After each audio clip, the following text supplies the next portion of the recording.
Welcome to Suman TV. నేను అనుషకు. చాలా మంది చదువు కోసం మాత్రమే కాకపోయినా జాబ్ చేయడానికి, బయట సెటిల్ అవ్వడానికి, ఫ్యూచర్ జనరేషన్స్ కోసం వాళ్ళకు మంచి భవిష్యత్తుని ఇవ్వడం కోసం విదేశాలను చూస్ చేసుకుంటున్నారు. మరి అలాంటి వాళ్ళందరికీ కూడా ఎక్సెల్లా ఇమిగ్రేషన్ సర్వీసెస్ చాలా హెల్ప్ చేస్తోంది. దీని గురించి మరిన్ని డీటెయిల్స్ అందించేందుకు మనతో పాటున్నారు ఎక్సెల్లా సీనియర్ ఇమిగ్రేషన్ ఎక్స్పర్ట్ అఖిల్ గారు. వారితో మాట్లాడదాం. నమస్తే సార్. నమస్తే అండి. అఖిల్ గారు, అబ్రాడ్ వెళ్ళాలనుకునే వాళ్ళకి ఏ కంట్రీస్ బెస్ట్, ఎందుకు అంటే ఏం చెప్తారు? ఈ రోజు అబ్రాడ్ అనేటప్పటికి ప్రతి ఒక్కరితో ఫస్ట్ వచ్చే థాట్ యుఎస్ వెళ్ళిపోదాం, సెటిల్ అయిపోదాము, we can earn lot of money అంటారు. బట్ మార్కెట్ చాలా మారిపోయింది. ఎలా అంటే ఈ రోజు యుఎస్ వెళ్ళే ప్రతి ఒక్కళ్ళు అక్కడికి వెళ్ళిపోయిన తర్వాత వాళ్ళ వీసా స్టేటస్ అయిపోయినా కూడా they are apply for other courses, లేదు అంటే they are apply for H1B.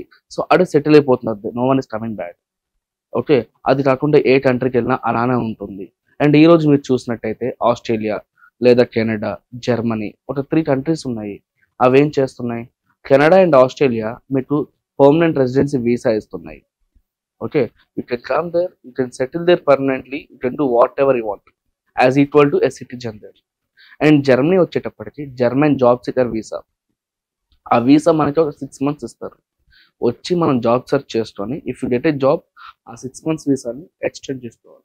For example Canada కానీ ఆస్ట్రేలియా కానీ చూడండి, వాళ్ళ ఒక ఎలిజిబిలిటీ క్రైటీరియా పెట్టుకొని మీకు సో ఈ క్రైటీరియా ఉందా, ఒక కట్ ఆఫ్ మార్క్స్కి మీరు రీచ్ అవుతున్నారా.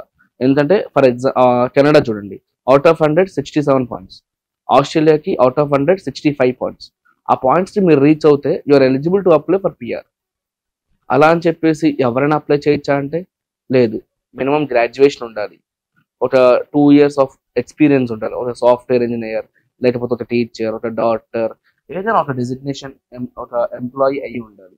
ఓకే, వాళ్ళు అది కాకుండా ఐఎల్స్ ఎగ్జామ్ కూడా రాసి ఉండాలి. సో ఈ ఎలిజిబిలిటీ క్రైటీరియా అంతా మీరు రీచ్ అవుతే అప్పుడు ప్రాసెస్ చేయడానికి అనుకూలంగా ఉంటుంది. అండ్ వాళ్ళు వెళ్ళిన తర్వాత you will get lot of social benefits. If you get married, మీకు ఒకవేళ కిడ్స్ ఉంటే కిడ్స్కి 18 years వచ్చే వరకు ఫ్రీ ఎడ్యుకేషన్ ఎక్కడ ఆఫర్ చేయట్లేదండి వాళ్ళు. Okay, quality education, the standards are very high. అవును, రైట్. మెడికల్స్, ఫ్యామిలీ మొత్తానికి మెడికల్స్ ఆర్ ఫ్రీ. మనకి ఇక్కడ కూడా లేదండి. రైట్. దాని తర్వాత primary and dependent can work for full time.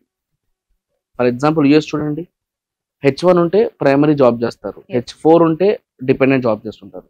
కానీ కెనడాలో primary and dependent can work for full time without any restrictions. సరే మీ జాబ్ ఇంట్రెస్ట్ లేదా, బిజినెస్ స్టార్ట్ చేసుకోండి, అది కూడా వద్దా, sit like an idle, no one will do anything. Other కంట్రీస్లో ఏంటంటే జాబ్ లేకపోతే ఒక సర్టెన్ పీరియడ్ అయిన తర్వాత మీరు మీ హోమ్ కంట్రీకి వెళ్ళిపోవాలి. కెనడాలో అలా ఏం లేదు. ఓకే, అండ్ ఇంకోటి ఏంటంటే కెనడా నుంచి మీరు యూఎస్ కూడా హ్యాపీగా ట్రావెల్ చేయొచ్చు. Unit to apply for any green card, any visit visa ఏం లేదు, హ్యాపీగా ట్రావెల్ చేయొచ్చు. అపార్ట్ ఫ్రమ్ యూఎస్ మీరు ఇంకా 94 countries ట్రావెల్ చేయొచ్చు. ఇన్ని బెనిఫిట్స్ ఉన్నప్పుడు వెళ్లకుండా ఇక్కడే ఉండి ఏం సాధిస్తారు, రైట్? అందుచేత Canada is the best option. If not Canada, you want to explore more, Australia is the best option. Totally process అంతా అవ్వడానికి ఎంత టైం పడుతుంది? మీరు ఏ విధంగా హెల్ప్ చేస్తారు వాళ్ళకి? ప్రాసెస్ మొత్తం అవ్వడానికి వర్స్ట్ కేస్ లో మాట్లాడితే 1 year పడుతుందండి. 1 year? 1 year. లేదు, అంత టైం లేదు నాకు, సార్ ఇమీడియట్ వెళ్ళిపోవాలి, నాకు ఇది ఉంది, నాకు ఆ రెస్పాన్సిబిలిటీస్ ఉన్నాయి, ఇమీడియట్ వెళ్ళిపోవాలంటారా? Fine, I'm here to help you with in 6 months. అంటే వాళ్ళకి నార్మల్ ప్రాసెస్, వీళ్ళకి ఫాస్టర్ ప్రాసెస్ ఏం లేదండి. ఓన్లీ థింగ్ ఈస్ మీరు IELTS లో 877 తీసుకొని రండి. ఓకే, మీ ప్రొఫైల్ అంతా చెక్ చేసిన తర్వాత ఓవరాల్ 4 modules 6 వస్తే చాలు. కానీ 6th అప్లికేషన్ చేసామనుకోండి, అది సంవత్సరం పట్టచ్చు, 2 సంవత్సరాలు పట్టచ్చు. అప్పుడు నన్ను అడగకూడదు, సార్ లేట్ అవుతుంది. మీరు బెస్ట్ స్కోర్ ఇవ్వండి. Express entry pool application launch చేసిన తర్వాత ప్రతి 15 days ఒకసారి అప్లికేషన్స్ పిక్ అవుతూ ఉంటాయి. It depends upon your profile. లేదనుకోండి, depends upon your IELTS score. అది కూడా కాదనుకోండి, అది depends upon your job code. ఏదో ఒక క్రైటీరియా మీద పిక్ చేస్తూ ఉంటారు అప్లికేషన్స్. ఈ రోజు ఒక సాఫ్ట్వేర్ ఇంజనీర్ ప్రొఫైల్ పలానా స్టేట్ లో డిమాండ్ ఉంది, రేపు వేరే స్టేట్ లో డాక్టర్ ప్రొఫైల్ డిమాండ్ ఉంది. వాళ్ళ అప్లికేషన్స్ పిక్ చేసేటప్పుడు we're picking up the doctor profiles అని డాక్టర్ ప్రొఫైల్స్ పిక్ చేస్తారు కదా, నర్సింగ్ లైక్ ప్రొఫైల్స్ అవి పిక్ చేస్తూ ఉంటారు కదా. సో అందుచేత మేమేం చెప్తామంటే క్లయింట్ కి ఈసీఏ ప్రాసెస్ చేయడానికి 2 to 3 months టైం పడుతుంది. ఈ లోపల IELTS ప్రిపేర్ అవ్వండి. చాలా మంది అంటారు, సార్ టైం లేదు మాకు, we're busy with our schedules. నా లైఫ్ కోసం మీరు వర్క్ చేయట్లేదు సార్, మీ లైఫ్ కోసం నేను మీరు కలిసి వర్క్ చేద్దాం అంటున్నాను. ఇక్కడ నాకు 2 క్వశ్చన్స్ ఉన్నాయి. 2 అడిగేస్తాను, 1 by 1 నాకు చెప్పండి. ఫస్ట్ ఆఫ్ ఆల్, ఒకటి 1 year పడుతుంది అంటున్నారు. ఒకవేళ 1 year తర్వాత అవ్వకపోతే ఆ క్యాండిడేట్ పరిస్థితి ఏంటి? సెకండ్ వచ్చేసి బెస్ట్ స్కోర్ వస్తే ముందెళ్ళొచ్చు అంటున్నారు. ఇందులో చాలా మంది ఐఎల్స్ కష్టం అలా అని వాళ్ళు కూడా ఉన్నారు. సో వాళ్ళకి బెస్ట్ స్కోర్ కోసం మీరు ఎట్లా హెల్ప్ చేస్తారు? సో ఐఎల్స్ అంటే ఏంటో ఐడియా ఉందండి మీకు? ఐడియా ఉంది. Right, the way you speak English, the way you read, the way you listen, the way you right. ఈ రోజు హైదరాబాద్ కానీ ఏ స్టేట్ అయినా, ఏ ఊర్లో అయినా, ఏ ప్లేస్ లో అయినా ఇంగ్లీష్ రాని వాళ్ళు ఉన్నారా? మెయిన్ మ్యాండేటరీ అదే కదా కమ్యూనికేషన్ కోసం. ఇంగ్లీష్ రాని వాళ్ళు ఉన్నారా? లేరు. మరి దేంట్లో కష్టం అండి? ఇప్పుడు ఒక సాఫ్ట్వేర్ ఇంజనీర్ ఉన్నాడు, సరే ఒక టీచర్ ఉన్నారు, లేకపోతే ఒక డ్రైవర్ ప్రొఫైల్స్ కొన్ని ప్రొఫైల్. సాఫ్ట్వేర్ ఇంజనీర్ ఆఫీస్కి వచ్చిన తర్వాత డే మొత్తంలో మీటింగ్స్ అటెండ్ అవుతూ ఉంటాడు. పర్సనల్ లైక్ లోకల్ లాంగ్వేజ్ లో మాట్లాడతాడా, ఇంగ్లీష్ లో మాట్లాడతాడా?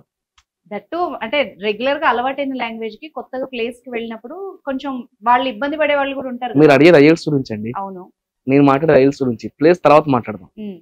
ఓకే, ఐఎల్స్ లో ఉన్న 4 modules the way you speak, read, right, listen. Okay, రాయడం ఏం రాస్తారు? పంచువేషన్ మార్క్స్ అవన్నీ యూజ్ చేస్తున్నారు లేదా? ఓకే, మీరు మెయిల్ రాస్తున్నప్పుడు మన వాట్సాప్ లాంగ్వేజ్ యూజ్ చేస్తారా, మెయిల్ లాంగ్వేజ్ యూజ్ చేస్తారా? ఆబ్వియస్లీ. రైట్, మరి ఎందుకు కష్టం అండి? ఇప్పుడు 10 మంది చెప్పేది విని సార్ అది కష్టం అంటున్నారు, కానీ అసలు మీరు దిగిన తర్వాత దాని లోతు ఎంతో తెలుస్తుంది కదా. మీకు తెలుసు అది ఈజీ టఫ్ అనేది. Right, and one more thing, అంతా కష్టపడి అన్ని లాంగ్వేజెస్ నేర్చుకొని సాఫ్ట్వేర్ జాబ్ చేస్తున్నారు. 1 month ట్రైనింగ్ ఇస్తే ఇంగ్లీష్ నేర్చుకోలేరా? రైట్, నీకు ఇచ్చే అష్యూరెన్స్ ఏంటి? పొద్దున కానీ సాయంత్రం కానీ 1 hour నాకు ఇచ్చేసి మా ట్రైనర్ నీకు సపోర్ట్ ఇస్తారు. ఓకే, ట్రైనింగ్ అయిపోయిన తర్వాత మాక్ ఎగ్జామ్స్ పెడతారు. If you're not performing well there, మళ్ళీ ట్రైనింగ్ సజెస్ట్ చేస్తారు. బయట చాలా మంది ఎలా అంటే, సార్ 1 month అయిపోయింది, వెళ్ళి ఎగ్జామ్ రాసేయండి. నాకు వద్దలాగా. 18,000 రూపాయలు ఉందండి వాళ్ళ ఎగ్జామినేషన్ ఫీజు. రైట్, ఎంతో కష్టపడితే 18,000 వస్తాయి కదా. నాకు ఆ 18,000 రెండోసారి కట్టి వేస్ట్ చేయించడం ఇష్టం లేదు. క్యాండిడేట్ ఎగ్జామ్ రాస్తున్నాడా, ఫస్ట్ అటెంప్ట్లో ఎగ్జామ్ అయిపోవాలి. అది నా goal. ECA process 3 months time పడుతుందా? ఈ 3 months లో IELTS training 1 month full fledged ఇచ్చేద్దాం. నెక్స్ట్ 2 months మాక్ ఎగ్జామ్స్, లేకపోతే తన ఓన్ ప్రిపరేషన్. ఇప్పుడు ఏ ట్రిపుల్స్ అని రాదా?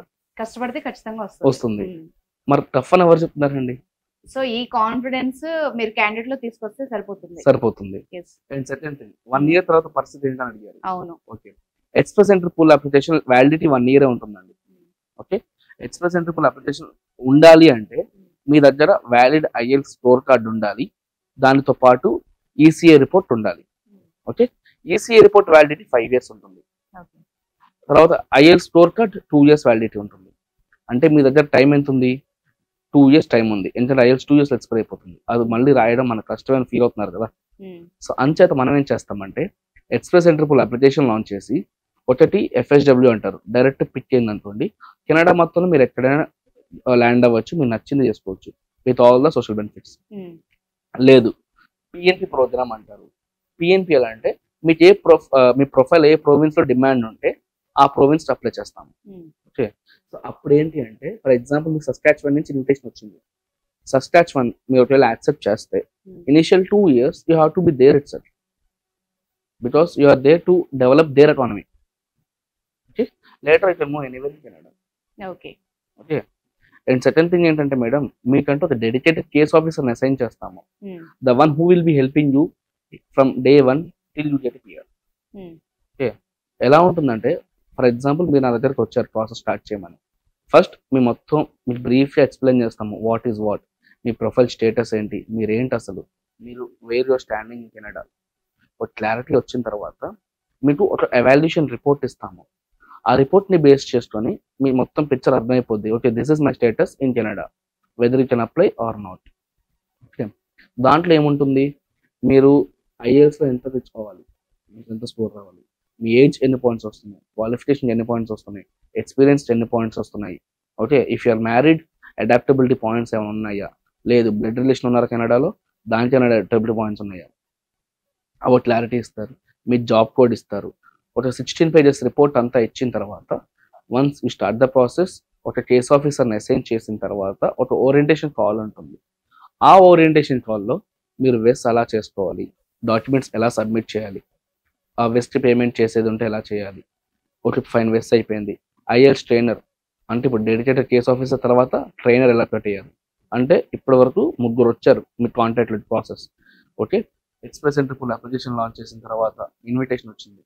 ఇన్విటేషన్ వచ్చిన తర్వాత అక్కడ మీ రెజ్యూమే మార్కెటింగ్ చేయడానికి ఇంకొకరు కనెక్ట్ అవుతారు, 4 అయ్యారు. ల్యాండ్ అయ్యారు కెనడాలో, post landing services, pickup drop, మీ బడ్జెట్లో మీ అకామిడేషన్, ఇవన్నీ వెతికి పెట్టడానికి ఇంకొకరు. అంటే హెచ్ఎల్ఏలో మీరు ఒకసారి ప్రాసెస్ స్టార్ట్ చేస్తే దాదాపు 5 టీంలు మీ అప్లికేషన్ పనిచేస్తున్నాయి. ఓకే, సో 5 కష్టపడితే మీ పని అవ్వదా? ఆబ్వియస్లీ అవుతుంది. అవ్వదండి, అవ్వదా? అవ్వదు. ఓకే, మేము 5 కష్టపడుతున్నాం, మరి మీరేం మా చేస్తారు? ఎఫర్ట్ కూడా ఉండాలి. ఐ అది. మీన్ ఆ క్యాండిడేట్ ఎఫర్ట్ ఉండాలి. అది. ఓకే, అంటే 6 కష్టపడితేనే పని అవుద్ది, లేకపోతే అవ్వదు. ఓకే, ఇప్పుడు వచ్చిన ప్రతి ఒక్కరికి 100% పని అయిపోతుంది అని చెప్తాను మేడం, చెప్తాను. కానీ ఇవన్నీ యాక్సెప్ట్ చేస్తేనే ఐఎల్స్ మీరు తీసుకొని రండి, నేను చేస్తా. మీ సపోర్ట్ లేకపోతే నేను చేసి వేస్ట్ కదా. అవును అవునా? అవును, చాలా క్లియర్ గా చెప్పారు. ఇంకా పిఆర్ వచ్చింది, వెళ్ళారు, మళ్ళీ అక్కడ పరిస్థితి ఏంటి, మళ్ళీ జాబ్ సిచ్యువేషన్ ఏంటి, ఇదంతా కూడా ఒకసారి చెప్పండి. వెళ్ళిన తర్వాత వదిలేస్తా అని చెప్పట్లేదు కదా, ఇంతకుముందు అదే చెప్పారు కదా. Post standing services, okay, we're having our own team in Canada who will be helping with resume marketing services. Okay, మన ఇండియాలో చాలా మంది రెజ్యూమ్ బాగా రాస్తారండి. రీసెంట్ గా ప్రొఫైల్ క్యాండిడేట్ ని ప్రొఫైల్ అడిగితే తన వాట్సాప్ డిపి పంపించారు. ఓకే, సో చాలా మంది ఉన్నారు. సో అందుకని వాళ్ళ మీద నమ్మకం లేక రెజ్యూమే మేమే ప్రిపేర్ చేస్తాము. We in the sense the one who helps you with the job assistance. Okay, resume rewrite చేసి కవర్ లెటర్ ప్రిపేర్ చేసి మీ పేరు మీద on behalf of you will apply for jobs and all. And second thing, మీ చేతిలో PR status ఉంటే 80% job వచ్చేసినట్టే. సరే, నేను 6 months సపోర్ట్ ఇస్తున్నా జాబ్ ఇంటర్వ్యూస్. ఫస్ట్ మంత్ మొత్తం ఎన్ని ఇంటర్వ్యూస్ వచ్చినా you're unable to get 1 job also.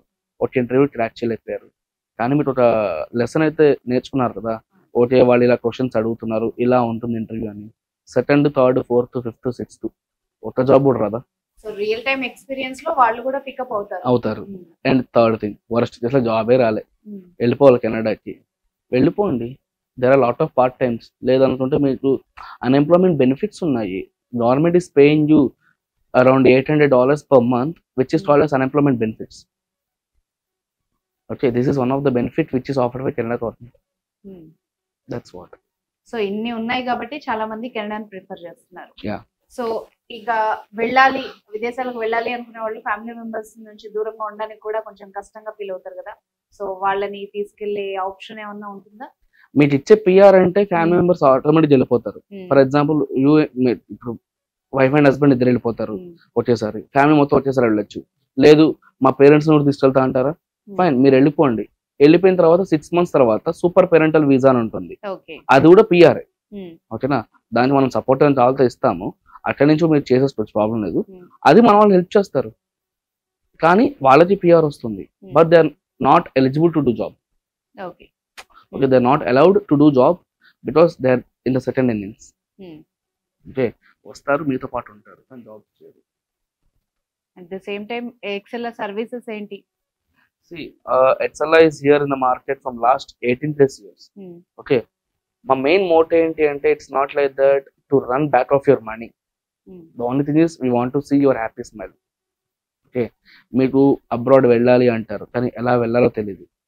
స్టడీస్కి వెళ్దాం అనుకుంటారు, ఏ యూనివర్సిటీ అప్లై చేయాలి ఏమీ తెలియదు. సో అలాంటి వాళ్ళ కోసం ఏంటి అంటే we have lot of branches now. Hyderabad, లేకపోతే Vijayawada, if not if like చాలా బ్రాంచెస్ ఉన్నాయి. అది కాకుండా ఇంకా దుబాయ్లో బ్రాంచ్ ఉంది, కెనడాలో ఉంది, అండ్ మెయిన్ కార్పొరేట్ బ్రాంచ్ మినియాపోలిస్లో ఉంది. మీరు అడిగారు కదా వెళ్ళిన తర్వాత వాళ్ళ పరిస్థితి ఏంటని. ఎక్కడికి వెళ్ళినా మన సపోర్ట్ ఉంటుంది. కెనడా వెళ్ళిన తర్వాత అక్కడ ఆఫీస్ ఉంది, వాళ్ళు సపోర్ట్ ఇస్తారు. స్టడీస్ అంటారు, యూఎస్ వెళ్ళిన తర్వాత అక్కడ వాళ్ళు సపోర్ట్ ఇస్తారు, ప్రాబ్లం లేదు. ఇది కాకుండా ఎక్సెల్లా వాళ్ళు ఎన్నో ఎడ్యుకేషన్ ఫెయిర్స్ కండక్ట్ చేశారు. ఓకే, కన్సల్టెన్సీకి వెళ్తే డబ్బులు పోతాయని భయపడే స్టూడెంట్స్ చాలా మంది ఉంటారు. ఎడ్యుకేషన్ ఫెయిర్ మెయిన్ మోటో ఏంటి అంటే యూనివర్సిటీ నుంచి డైరెక్ట్లీ రిప్రజెంటేటివ్స్ వస్తారు. డైరెక్ట్ యూనివర్సిటీ రిప్రజెంటేటివ్స్ వచ్చి స్పాట్ అడ్మిషన్స్ ఇస్తారు. ఓకే, దాదాపు ఇయర్లీ ఒక 3-4 ఫేర్స్ అనేది కండక్ట్ చేస్తుంటారు మా వాళ్ళు. ఓకే, ఎంతో హెల్ప్ చేస్తారు. ఇమిగ్రేషన్ ప్రాసెస్ లో కూడా లైక్ 15+ years నుంచి ఎంతో మంది క్యాండిడేట్స్ ని హ్యాపీగా కెనడా అండ్ ఆస్ట్రేలియా ప్లేస్ చేసింది HL. Okay, what not dependent visas, tourist visas, తర్వాత ఎడ్యుకేషన్ వీసాస్, ఇంకా చాలా వీసాస్ అనేవి కెనడా హెచ్ఎల్ వాళ్ళు ప్రాసెస్ చేస్తున్నారు. Thank you very much Akhil గారు. సో మీరు చెప్పినట్టు విధానం అయితే మొత్తం ప్రొసీజర్ వింటే నాకు కూడా ఈజీగానే అనిపించింది. సో వ్యూస్ విన్నారు కదా, మీకు ఎలాంటి డౌట్స్ ఉన్నా కూడా కింద స్క్రోల్ అవుతున్న నెంబర్ ని కాంటాక్ట్ చేసేయండి.